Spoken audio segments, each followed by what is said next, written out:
Here's a Whirlpool refrigerator here.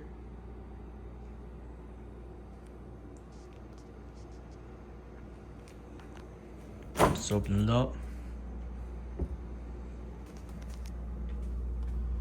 So you got those are LED bulbs.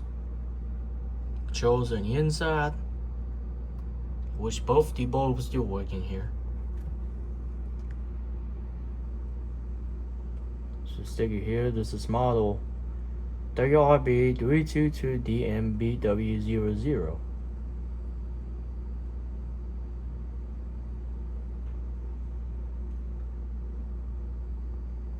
Anyways, there's that. The freezer. The bulb in here also works. There's nothing in here, really. But yeah, anyways, if you don't want to show this, so there's that.